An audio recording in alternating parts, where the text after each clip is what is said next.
அனைவருக்கும் வணக்கம். மேசராசனையர்களுக்கு புதனால் நிகழப்போகும் அதிசயம் என்ன? எதிரியின் திட்டம் அறிந்து செயல்பட வைக்க போகும் புதனால் என்ன மாதிரியான நன்மைகள் எல்லாம் மேசராசனையர்களுக்கு ஏற்பட இருக்கு? குறிப்பா இத்தருணங்கள்ல மேசராசனையர்களுக்கு என்ன மாதிரியான நன்மைகள் எல்லாம் ஏற்பட இருக்கு? கிரகநிலைகளின் ரீதியாக அமையிருக்கு. சாதகங்கள் என்ன, பாதகங்கள் என்ன, மேலும் என்ன மாதிரியான முன்னேற்றங்கள் எல்லாம் உங்களுடைய வாழ்வில் ஏற்பட இருக்கு? குறிப்பா இந்த புதன் பயிற்சி நிகழக்கூடிய இத்தருணங்கள்ல கிரகங்களுடைய சஞ்சார நிலைகள் என்ன என்று பார்க்கும்போது, மிதுனத்தில் குரு பகவானும் கடகத்தில் சுக்கிரனும் புதன் இணைந்து சஞ்சரித்தாங்க. தற்போது புதன் பகவான் கடகராசியிலிருந்து சூரியனுடைய ஆட்சி வீடான சிம்மராசிக்கு பயிற்சியாகி அங்கு ஏற்கனவே சஞ்சரித்துக் கொண்டிருக்கும் சூரியன் மற்றும் கேதுவோடு இணைந்து புத ஆதித்ய யோகத்தை உருவாக்குகிறார். அது மட்டும் இல்லாமல் கன்னிராசியில் செவ்வாயும், கும்பத்தில் சனி பகவான் வக்ரகதியிலும் ராகுவும் இணைந்து சஞ்சரிக்கிறாங்க. இந்த கிரகங்களுடைய சஞ்சார நிலைகளின் காரணமாக மேசராசினியர்களுடைய வாழ்வில் குடும்ப சூழ்நிலை ரீதியாக உத்தியோகம், தொழில், வியாபாரம், கலைத்துறை,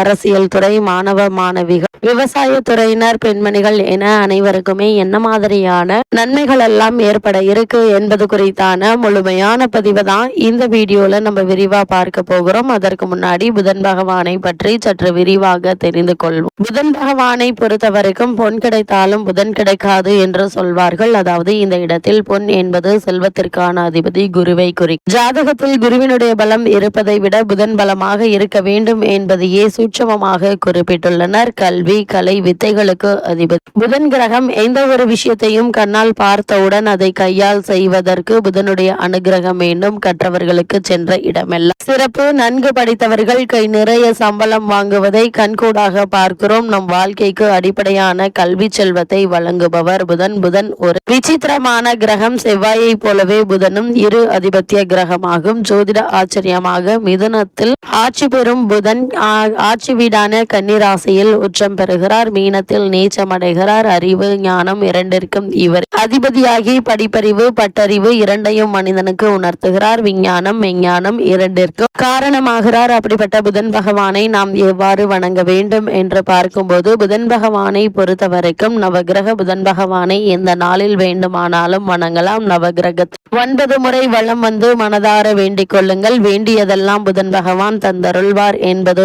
ஐதீகம். புதன் பகவானை வழிபடுவதற்கு உகந்த கிழமை புதன்கிழமை. புதன் பகவானுக்கு உரிய ராசி மிதுனம், கன்னி. இதே போல் புதன் பகவானுக்கான திசை வடகிழக்கு என்றும், புதன் பகவானின் அதிதேவதை மகாவிஷ்ணு என்றும், பிரத்யதி தேவதை ஸ்ரீமத் நாராயணன் என்றும் விவரிக்கிறது ஜோதிட சாஸ்திரம். அது மட்டுமில்லாமல் புதன் பகவானுக்குரிய நிறம் பச்சை. அதனால்தான் திருவெண்காடு தலத்தில் புதன் பகவானுக்கு பச்சை வஸ்திரம் சார்த்தப்படுகிறது. புதன் பகவானின் வாகனம் குதிர். பச்சை பயிறு புதன் பகவானுக்கு விருப்பமான நெய்வேத்தியம் என்று வெண்காந்தல் மலர் கொண்டு அர்ச்சிப்பது சிறப்பு என்றும், அவருக்கான ஆபரணம் மரகதம் என்றும் விவரிக்கப்படுகிறது திருவெண்காடு ஸ்தல புராணம். அது மட்டுமில்லாமல் புதன் பகவானுக்குரிய பரிகாரம் என்ன என்று பார்க்கும்போது, 6 லக்னங்களில் பிறந்தவர்களின் புதனின் வலு குறைந்து பலவீனமாக இருப்பவர்கள், படிப்பில் மந்தமாக உள்ளவர்கள், சீர்காழிக்கு அருகில் இருக்கும் திருவெண்காடு எனும் ஊரில் கோவில் கொண்டிருக்கும் ஸ்வேதாரணீஸ்வரரை புதன்கிழமையில் சென்று வழிபட்டால் நல்ல பலன்கள் கிடைக்கும். சென்னையில் இருப்பவர்கள் போரூரிலிருந்து குன்றத்தூர் செல்லும் வழியில் இருக்கும் கோவூரில் குடிக்கொண்டிருக்கும் சுந்தரேஸ்வரரை வணங்கினால் கூடுதலான பலன்களை பெறலாம் என கூறப்படுகிறது. வழிபாட்டிற்கு ஏற்ற நாள் மற்றும் நேரம் என்ன என்று பார்க்கும்போது, நோய் தீர்க்கும் திருத்தலம் என்று போற்றப்படுகிறது திருவெண்காடு. திருவெண்காடு புதன் பகவானை வழிபட புதன் பகவான் ஆட்சி பெறும் புரட்டாசி மாதமும் ஆட்சி பெறும் ஆனி மாதமும் புதன் பகவான் நட்சத்திரங்களான ஆயில்யம், கேட்டை, ரேவதி ஆகியவை வருகின்ற புதன்கிழமைகளிலும் புதன் ஓரையில் வழிபாட்டிற்கும் பரிகாரம் செய்வதற்கும் மிகவும் சிறப்பான ஒரு நாளாக அமைகிறது. அது மட்டுமில்லாமல் புதன் பகவானை புதன்கிழமையில் புதன் ஓரை காலை 6 மணி முதல் 7 மணி வரையிலும், இரவு 8 மணி முதல் 9 மணி வரையிலும் புதன் பகவானை வழிபடலாம் என கூறப்படுகிறது. அந்த வகையில் மேசராசினியர்களை பொறுத்த வரைக்கும் உங்களுடைய ராசிக்கு 3, 6 ஆகிய இடங்களுக்கு அதிபதியானவர் புதன் பகவான். அவர் பஞ்சமஸ்தானத்திற்கு வரும்போது பிள்ளைகள் வழியில் இருந்த பிரச்சனைகள் அகல இருக்குதுங்க. அது மட்டும் இல்லாம படித்து முடித்து வேலை கிடைக்காமல் இருக்கும் பிள்ளைகளாக இருந்தால் அவர்களுக்கு வேலை கிடைக்குங்க. உத்தியோக மாற்றத்திற்கோ அல்லது வெளிநாடு சென்று பணிபுரிய வேண்டும் என்று உங்களுடைய பிள்ளைகள் விரும்பினால் அதற்காக எடுத்த முயற்சி கைகூடக்கூடிய ஒரு தருணமாக தான் இக்காலகட்டம் அமைஞ்சிருக்குதுங்க. உடன்பிறப்புகள்